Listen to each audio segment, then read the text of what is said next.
এমন কোনো পদ্ধতি আছে যে কোনো রকম ওষুধ খাওয়া ছাড়াই শরীরের সমস্ত রোগ ভালো হয়ে যাবে? এমন কিছু নিয়ম আছে যেগুলো পালন করলে শরীরে একটা রোগও ধারে কাছে আসতে পারবে না?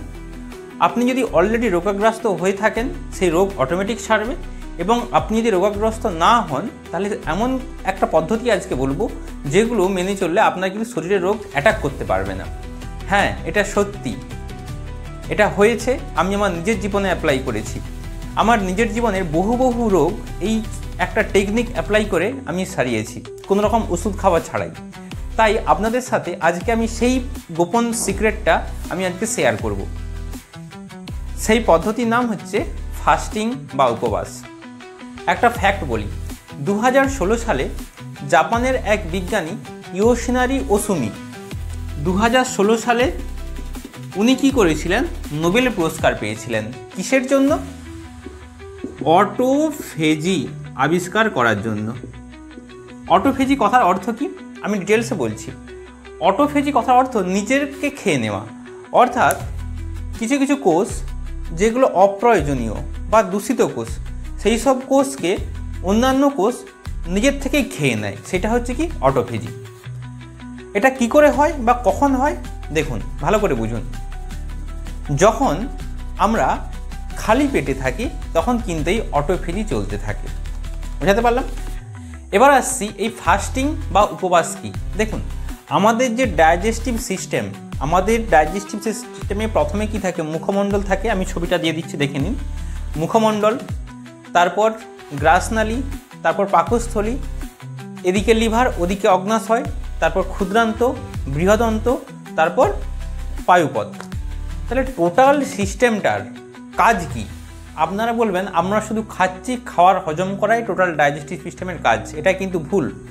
আমি যে অঙ্গগুলোর নাম বললাম, এই অঙ্গগুলোর কাজ হচ্ছে টোটাল ডাইজেস্টিভ সিস্টেমটাকে কন্ট্রোল করা, এটা একটা কাজ। আর একটা কাজ বেশিরভাগ মানুষই জানেনি, সেটা হচ্ছে কি আমাদের শরীরকে হিলিং করা। হিল মানে অটোমেটিক শরীরকে ঠিক করে দেওয়া। যেখানে যা ক্ষয়প্রাপ্ত আছে, যেখানে যা কাটা ছেঁড়া, যা দূষিত আছে বা যা আছে, ওটাকে অটোমেটিক ঠিক করে দেওয়া। এবং সেটা কখন পারে? তাহলে দেখুন, আমরা যদি সবসময় খাবার খেতে থাকি, সবসময় যদি ডাইজেস্টিভ সিস্টেমকে কাজ করাতে থাকি, তাহলে অন্য কাজটা করবে কি করে? করতে পারবে না। তার জন্যই কিন্তু আমাদের প্রয়োজন হচ্ছে উপবাস বা ফাস্টিং। এই ফাস্টিং উপবাসের আজকে আমি কমপক্ষে 50টা উপকারিতা বলবো। ঠিকই শুনছেন, 50টা উপকারিতা। জীবনে আপনার শরীরে যা যা রোগ, ম্যাক্সিমাম রোগ এই উপবাস করে কিন্তু সেরে যাবে।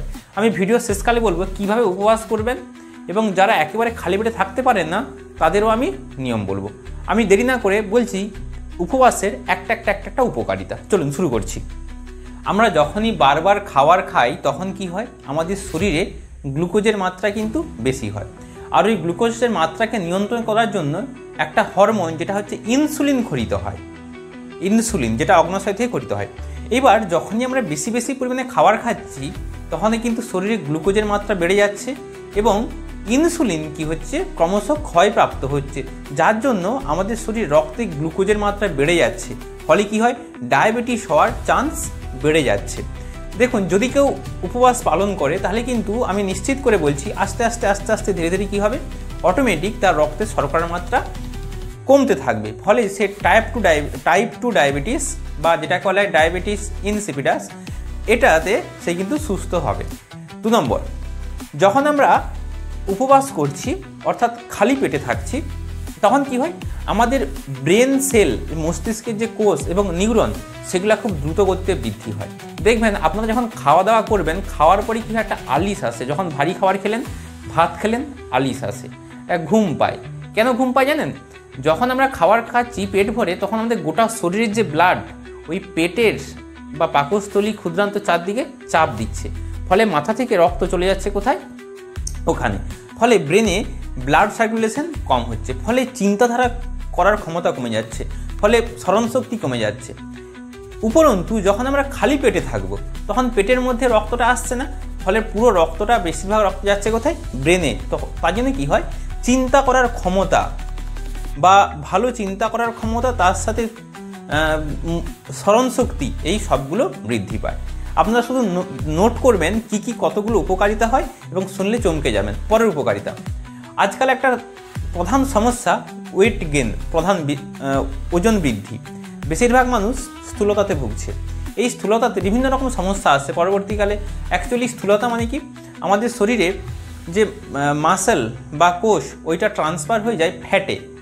ফ্যাট হয়ে কি করে, ওই ফ্যাট থাকার জন্য শরীরে ব্লাড সার্কুলেশনের সমস্যা হয়। অর্থাৎ হৃৎপিণ্ডের কাজ কি, গোটা শরীরে রক্ত ঠেলা। এটা হৃৎপিণ্ডের কাজ, গোটা শরীরে রক্ত প্রবেশ করানো। এবার যখন আমাদের শরীরে ফ্যাট বেড়ে যায় তখন হৃৎপিণ্ডকে এক্সট্রা প্রেসার দিয়ে ঠেলতে হচ্ছে। কেন না, শরীরে একটা এই তো কোষ যাওয়া উচিত ছিল সিঙ্গেল, কিন্তু যদি এইগুলো সাইডে এরকম ফ্যাট জমতে থাকে তাহলে হৃৎপিণ্ডকে বেশি পরিমাণে পাম্প করতে হচ্ছে।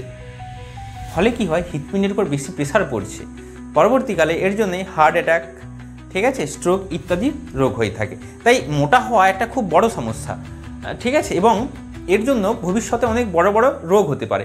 তো যদি কেউ নিয়মিত ফাস্টিং উপবাস করে, আমি বলছি কোনো ওষুধ খাওয়া লাগবে না, কিচ্ছু করা লাগবে না, শুধু উপবাস করুন। এতে করলে কি হবে, আপনার শরীরে যে ফ্যাট আছে সেই ফ্যাটটা মাসেল ট্রান্সফার হয়ে যাবে, অর্থাৎ ফ্যাট গলতে শুরু করবে নিশ্চিত। পরের উপকারিতা, অনেকে বলে বেশি খেলে শরীরে বেশি বৃদ্ধি হয়। সম্পূর্ণ ভুল। মনে রাখবেন, যখন আপনি উপবাস করবেন তখন কি হয়, আপনার শরীরে গ্রোথ হরমোন বাড়তে থাকবে।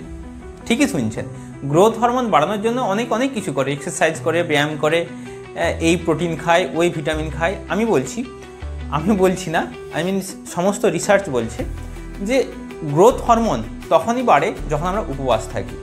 হলো নেক্সট, পরের সবথেকে গুরুত্বপূর্ণ যেটা পয়েন্ট, সেটা হচ্ছে আজকালকার দিনে সবার একটা প্রধান সমস্যা, সেটা হচ্ছে কি হজম ক্ষমতা কমে যাওয়া।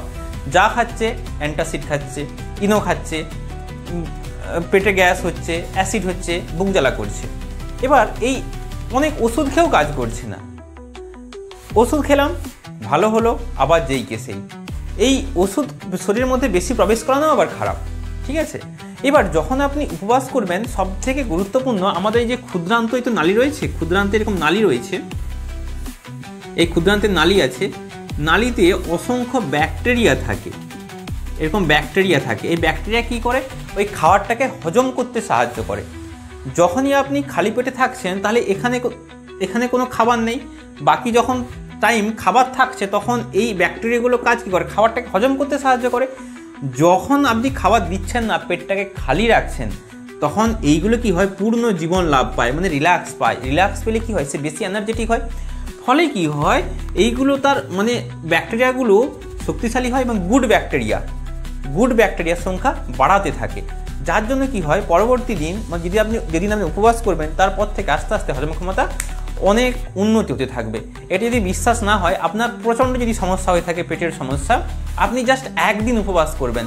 একদিন উপবাস করার জাস্ট পরের দিন দেখবেন যে আপনার হজমের যে সমস্যাটা কিছুটা হলেও রিলিফ পেয়েছেন কিনা। এটা একদিনের রেজাল্ট পেয়ে যাবেন, করে দেখবেন। নেক্সট, পরের পয়েন্ট, আমাদের শরীরে অনেক ফ্রি রেডিক্যাল থাকে। এই ফ্রি রেডিক্যালগুলো কি হয়, আমাদের তাড়াতাড়ি বার্ধক্যে পরিণত করে। দেখবেন কিছু মানুষের বয়স 40 বছর বয়স কিন্তু দেখতে মনে হচ্ছে খুব বুড়ো হয়ে গেছে, আবার কিছু মানুষ 50-60 বছর বয়স তবু দেখতে ইয়ং লাগে। কারণ কি, কারণ হচ্ছে আমাদের শরীরে অনেক ফ্রি রেডিক্যাল থাকে। ওই ফ্রি রেডিক্যাল যত বেশি থাকে তত তাড়াতাড়ি বার্ধক্য আসে। তাই যদি কেউ ফাস্টিং করে, অটোমেটিক ওই ফ্রি রেডিক্যালগুলো বের করে দেয়, ফলে আমাদের বয়স কমাতে সাহায্য করে, অর্থাৎ অ্যান্টি এজিং। যদি আমাকে প্রশ্ন করেন যে ফাস্টিংয়ের সবথেকে বড় উপকারিতা কি, আমি দুটো উপকারিতা বলবো সব থেকে বড়। একটা হচ্ছে অ্যান্টি এজিং, একটা হচ্ছে ডাইজেস্টিভ সিস্টেম উন্নতি। অ্যান্টি এজিং মানে আপনার বয়সটা, যদি বয়স 40 বছর আপনাকে যেরকম বুড়ো দেখাতো, সেই 40 বছর বয়স তার থেকে কম বয়স দেখাবে। এটা ফ্যাক্ট। যারা ক্যান্সারে আক্রান্ত তারা যদি নিয়ম করে উপবাস করা শুরু করে, তাদেরও কিন্তু ক্যান্সারে অনেকটা রিলিফ পাওয়া যায়। পরের পয়েন্ট, ফাস্টিংয়ে সবথেকে একটা গুরুত্বপূর্ণ পয়েন্ট হচ্ছে, যদি নিয়মিত কেউ ফাস্টিং করে তার এনার্জি লেভেল বা শক্তি বাড়বেই বাড়বে। আপনি জীবনে অনেক কিছু আর্নিং করতে চান, ধনী হতে চান, টাকা রোজগার করতে চান, কিন্তু আপনার এনার্জি লেভেল লো, কিছু কাজ করতে পারছেন না, সেই অ্যাক্টিভ ইনকাম হোক বা প্যাসিভ ইনকাম হোক, কিছু করতে হলে আপনাকে তো অবশ্যই কাজ করতে হবে, ওয়ান টাইমস হোক বা বারবার হোক। তো যদি আপনার এনার্জি লেভেলই লো থাকে, তো আপনি আপনার শরীরের সর্বোচ্চ এনার্জি প্রয়োগ করবে কোথায়? ফলে আর্নিং হবে কোথায়? হবে না। তাই যদি এনার্জি বাড়াতে চান, এনার্জি বাড়া মানেই আপনি আর্নিং বেশি করতে পারবেন, আয় বেশি করতে পারবেন। তো সেক্ষেত্রে ফাস্টিং করলে অনেক শক্তি বাড়ে। আপনি পরীক্ষা করবেন, যেদিন আপনি উপবাস করবেন দেখবেন সেদিনটা খুব দুর্বল লাগছে, স্বাভাবিক দুর্বল লাগছে। তার পরের দিন দেখবেন আপনার শক্তি বাড়ছে কি বাড়ছে না, অবশ্যই বাড়বে। আর একটা হচ্ছে মনের শক্তি। দেখবেন যাদের মন খুব দুর্বল, ঠিক আছে, কেউ একটু অল্প কষ্ট দিল ভেঙে পড়লো, কেউ ছোট্ট একটা কিছু বললো ভেঙে পড়লো, কান্নাকাটি করলো, ছোট্টখাটো দুঃখ সহ্য করতে পারছে না। যদি আপনি রেগুলার বেসিসে ফাস্টিং করেন আপনার মনের শক্তিও বাড়বে, বা দৃঢ়তা বা জেদ, এটা করবো মানে করবই, এই জেদটা কিন্তু বাড়বে। বিশ্বাস করুন, এগুলো আমি নিজের জীবনে করে দেখেছি, ফল পেয়েছি, তারপর আপনাদেরকে বলছি। কোনো বই পড়া কথা বা কোনো ডিগ্রি বা কথা আমি বলছি না, কোনো হাওয়াবাজি কথা বলছি না, এগুলো আমি নিজে করে ফল পেয়েছি, আপনাদেরকে বলছি। তাই শরীর এবং মনের দুটোর যদি শক্তি বাড়াতে চান ফাস্টিং করবেন। যেসব ইয়ং ছেলে মাসল গেইন করতে চায়, অর্থাৎ তাদের পেশি বৃদ্ধি করতে চায়, বেশি বেশি খেলেই বা বেশি প্রোটিন খেলে কি মাসল বৃদ্ধি হয়? দেখুন, এতে কিন্তু ক্ষতি হয়। বেশি বারবার খাওয়া, 5 বার 6 বার খাওয়া, প্রচুর পরিমাণে প্রোটিন খাওয়া, এগুলো কিন্তু ক্ষতি হয়। মনে রাখবেন, যদি আপনি ফাস্টিং করেন আপনার শরীরে যে ফ্যাট রয়েছে সেই ফ্যাটটা অটোমেটিক ট্রান্সফার করে দেবে মাসলে। বুঝতে পারছেন ফাস্টিং কতটা গুরুত্বপূর্ণ? তাই বারবার খাওয়া নয়, আপনি ফাস্টিং অভ্যাস করুন, আপনার মাসল অটোমেটিক বৃদ্ধি পাবে। ফাস্টিং করলে আমাদের হার্ট মানে হৃৎপিণ্ড তার স্বাস্থ্য ভালো থাকে, লিভার তার স্বাস্থ্য ভালো থাকে, অগ্নাশয় তার স্বাস্থ্য ভালো থাকে। তার থেকেও বড় কথা, যখন আপনি ফাস্টিং করবেন, ফাস্টিং করার ফলে ইনসোমেনিয়া রোগটা দূরীভূত হয়। ইনসোমেনিয়া মানে কি? ইনসোমেনিয়া কথা অর্থ হচ্ছে নিদ্রা মানে ঘুম না হওয়া। দেখবেন অনেক মানুষ রাতে ঘুমোতে যায় কিন্তু ঘুম হয় না, অনেক রকমের ঘুমের ট্যাবলেট খায়। অ্যাকচুয়ালি ঘুমের ট্যাবলেটে কি থাকে জানেন? ঘুমের ট্যাবলেটে একটা হরমোন থাকে যার নাম হচ্ছে মেলাটোনিন। যার নাম কি? মেলাটোনিন। এই মেলাটোনিন হরমোন কোথা থেকে সিক্রেট হয় জানেন? আমাদের শরীরে এইখানে একটা গ্ল্যান্ড রয়েছে, এইখানে একটা গ্ল্যান্ড বা গ্রন্থি রয়েছে যেটার নাম হচ্ছে পিনিয়াল গ্ল্যান্ড। ওই পিনিয়াল গ্ল্যান্ড থেকে মেলাটোনিন হরমোন ক্ষরণ করে। ওই মেলাটোনিন হরমোন স্লিপ সাইকেল বা ঘুমকে নিয়ন্ত্রণ করে। দেখবেন আপনারা অনেক মানুষ দেখবেন রাতে ঘুম হচ্ছে না, ঘুমের ওষুধ খাচ্ছে, অ্যাকচুয়ালি হাতে থাকে আলটিমেট, থাকে মেলাটোনিন। আপনি কিভাবে, এগুলো পরে আপনাদেরকে অন্য ভিডিওতে বলবো, কিভাবে আপনি যদি আপনার ঘুম না হয়ে থাকে কিভাবে আপনি পিনিয়াল গ্ল্যান্ডেরকে অ্যাক্টিভ করে মেলাটোনিন নিঃসরণ করে আপনি আপনার স্লিপ সাইকেলকে কন্ট্রোল করতে পারবেন। কোনো রকম ওষুধ খেতে হবে না। এই সায়েন্সগুলো পরে পরে অন্য ভিডিওতে বলবো, আজকে আমি এখানে বলছি না, অনেক লম্বা ভিডিও হয়ে যাচ্ছে। তো সেক্ষেত্রে আমরা ওই বাইরে থেকে ওষুধ খাওয়ার দরকার নেই, শরীরের ক্ষমতাই আছে মেলাটোনিন নিঃসরণ করে ঘুমিয়ে যাওয়া। যখন আমরা ফাস্টিং করছি তখন কি হয়, আমাদের ঘুম খুব নিয়ন্ত্রিতভাবে খুব সুন্দরভাবে ঘুম হয়, অর্থাৎ অনিদ্রার সমস্যাটা থাকে না। এছাড়াও হাজার হাজার উপকারিতা আছে, যেমন বলে দিচ্ছি, ব্লাড সুগার নিয়ন্ত্রণ করে, এখনকার বেশিরভাগ মানুষের ব্লাড সুগার হয়ে থাকে। তারপর হচ্ছে প্রেসার কন্ট্রোল করে, কারণ হৃৎপিণ্ডের হার্ট ভালো রাখা মানে প্রেসার নিয়ন্ত্রণ করে। এছাড়াও অনেক রয়েছে। অ্যাকচুয়ালি এবার আসবো আমরা উপবাস করব কিভাবে। দেখুন, প্রত্যেকটা ধর্মে টেকনিক্যালি আপনাকে কিন্তু উপবাস করানো হয়ে থাকে। মুসলমানদের রোজা রাখা হয়, হিন্দুদের দেখবেন বিভিন্ন রকম উৎসবে উপবাস করানো হয়, বিশেষ করে মেয়েদিককে করানো হয় শিবরাত্রির বার। ছেলেরা যখন কোনো সরস্বতী পুজোর করে অঞ্জলি দেয়, বলে সকালে খাওয়া হবে না, বলা হয় যে খেয়ে অঞ্জলি দেওয়া যাবে না। আলটিমেট এটা কেন তৈরি করা হয়েছে? যদি খেয়ে নিয়ে কি ঠাকুর রাগ করবেন? ওটা একদমই না। অর্থাৎ ঈশ্বর বা সৃষ্টিকর্তা এরকমই নিয়ম চালু করেছেন, এমন কিছু আমরা অভ্যাস করব যাতে অটোমেটিক শরীর ঠিক হয়ে যায়। হিন্দু ধর্মে দেখবেন অনেক উপবাসের রেওয়াজ রয়েছে, সেই উপবাসগুলো ভেতরে একটা সায়েন্স আছে, সায়েন্সগুলো আপনাদেরকে কিন্তু বললাম। আচ্ছা, এবার আমরা জেনে নেব কিভাবে ফাস্টিং করব। দেখুন, ফাস্টিং অনেক রকম হয়। কমপ্লিট ডে অর্থাৎ সারাদিন ফাস্টিং করবেন, আর একটা হচ্ছে ইন্টারমিডিয়েট ফাস্টিং। দেখুন, সারাদিন ফাস্টিং করবেন অর্থাৎ সারাদিন আপনি না খেয়ে থাকবেন, শুধুমাত্র জল খেয়ে থাকবেন, সেটা একটা হতে পারে। অথবা আপনি সারাদিন ফল খেয়ে থাকবেন। সারাদিন যদি ফল খেয়ে থাকেন তাহলে কি হয়, সেটা এক প্রকার ফাস্টিং হয়, উপবাস হয়। কিছু ভাত মুড়ি রুটি কিছু খেলেন না, কোনো প্রসেসড ফুড খেলেন না, আপনি শুধু কি করবেন, ফল খেয়ে থাকলেন। এটা একটা ফাস্টিং হলো, সারাদিন থাকলেন। আরও একটা ফাস্টিং এটা হয় ইন্টারমিডিয়েট ফাস্টিং। এইটা তাদের জন্য যারা বলছে আমরা সারাদিন না খেয়ে থাকতে পারবো না, খেতেই হবে। তার জন্য একটা সাইকেল তৈরি করা হয়েছে, বিভিন্ন বইয়ে বিভিন্ন রকমের ব্যাখ্যা দেওয়া আছে। তো বিভিন্ন বই পড়ে বা যেটুকু রিসার্চ করে আমি জেনেছি সেটা আপনাদের সাথে শেয়ার করছি। দেখুন, আচ্ছা, সেটা হচ্ছে 16 আওয়ার 8 আওয়ার। দেখুন, 16 ঘন্টা 8 ঘন্টা কীভাবে করবেন, অর্থাৎ 16 ঘন্টা পেটকে খালি রাখবেন, 8 ঘন্টা খাবেন রেগুলার ওয়েতে। 16 ঘন্টা পেটকে খালি রাখছেন, 8 ঘন্টা খাচ্ছেন। 8 ঘন্টাতে আপনি 2 বার থেকে 3 বার খেয়ে নিলেন, কোনো সমস্যা নেই। বাকি 16 ঘন্টা খালি রাখলেন। কিভাবে করবেন, যেটা সব থেকে ভালো টেকনিক বলছি শুনুন। আপনারা ধরুন রাত্রি 8টাতে খেলেন, রাত্রি 8টাতে খেলেন। আপনারা যদি একবারই 16 ঘন্টা যেতে চান তাহলে কিন্তু যেতে পারবেন না। একটানা 16 ঘন্টা থাকা, এই 16 ঘন্টা অনেক থাকতে পারবেন না, খিদা পেয়ে যাবে। তার জন্য কী করতে হবে, শরীরকে একটু একটু করে অভ্যাস করাতে হবে। দেখুন, আপনাদেরকে একটা আমি সুন্দর সাইকেল বলে দিচ্ছি। আপনি ধরুন প্রথম 1 সপ্তাহ সন্ধ্যে 8টার মধ্যে খেয়ে নিলেন, তারপরের দিন সকাল 8টা পর্যন্ত খালি পেটে থাকলেন। অর্থাৎ ক ঘন্টা হচ্ছে দেখুন তো, 12 ঘন্টা। এমন কিছু কষ্ট নয় কিন্তু। রাত্রি 8টার সময় খেলেন, তারপর দিন সকাল 8টাতে খাওয়া, 12 ঘন্টা গ্যাপ হয়ে যাচ্ছে, এমন কিন্তু কষ্ট নয়। এটা কিন্তু করলেই পারা যায়। নেক্সট 12 ঘন্টা হলো, আপনি টাইমটা একটু একটু করে বাড়াতে থাকবেন।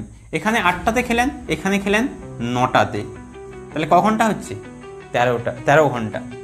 এরকম করে করে করে করে আপনি তারপরের দিন খাবেন কটা, 10টাতে, তারপর দিন 11টাতে, তারপর দিন 12টাতে। মানে প্রতি সপ্তাহে 1 সপ্তাহ 1 ঘন্টা করে আগাবেন। আপনি দেখুন, রাত্রি 8টাতে ডিনার কমপ্লিট করে নিলেন, তারপর দিন দুপুর 12টাতে ফার্স্ট খাবার খেলেন। অভ্যাস করে করে কিন্তু এটা হবে। এখানে দেখুন ক ঘন্টা হচ্ছে বলুন তো, 8 8 12 4 16 ঘন্টা কিন্তু আপনার কমপ্লিট হয়ে যাচ্ছে। এবার আপনাদের অনেকেই মনে একটা প্রশ্ন আসছে যে এই যে 16 ঘন্টা, এইখানে কিন্তু আমাদেরকে খিদে পেয়ে যাবে। একদম ঠিক, খিদে পেলে কী কী খাওয়া যায়, এই যে ইন্টারমিডিয়েট ফাস্টিং বলছি, এই খিদে পেলে কী কী খাওয়া যায়। সবার প্রথম একটা হচ্ছে ইসবগুলের ভুসি, জল দিয়ে গুলবেন, খেয়ে নেবেন। এটা এত শরীরের উপকারিতা। আপনাদেরকে বলেছিলাম যে ক্ষুদ্রান্তের মধ্যে যে অসংখ্য ব্যাকটেরিয়া থাকে, যদি আপনি খালি পেটে ওই ইসবগুলের ভুসি খেয়ে নেন, তাহলে ব্যাকটেরিয়াগুলো এত পরিমাণে অ্যাক্টিভ হবে, এত পরিমাণে খুশ হবে, বলবে ওহ জীবন পেয়ে গেলাম। মানে জীবন পেয়ে যাওয়া মানে আপনার হজম ক্ষমতা বহু গুণ বাড়িয়ে দেবে। উপবাসের সময় আপনি একটু ভুসি গুলে যদি জল খেয়ে নেন, প্রচুর ফাইবার থাকে এতে, তাহলে কিন্তু আপনার হজম ক্ষমতা বহু গুণ তেজে সে বেড়ে যাবে। এটা একটা ফ্যাক্ট।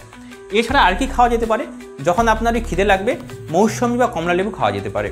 ওই টাইমে আপনি ধরুন রাত্রি 8টাতে খেলেন, তারপর দিন সকাল 10টাতে খিদে পেয়ে গেল, 9টাতে খিদে পেয়ে গেল, আপনি কি করবেন, 1টা 2টো মৌসুমি বা কমলা লেবু খেয়ে নেবেন। ওতে কি হবে, আপনার দুটো উপকারিতা, পেটের জন্যও ভালো, একটা ফল খাওয়া হচ্ছে, তার সাথে আপনার উপবাসও হচ্ছে। আজকের ভিডিও এখানেই শেষ করছি। অনেক রিসার্চ করে, অনেক স্টাডি করে ভিডিওটা বানিয়েছি।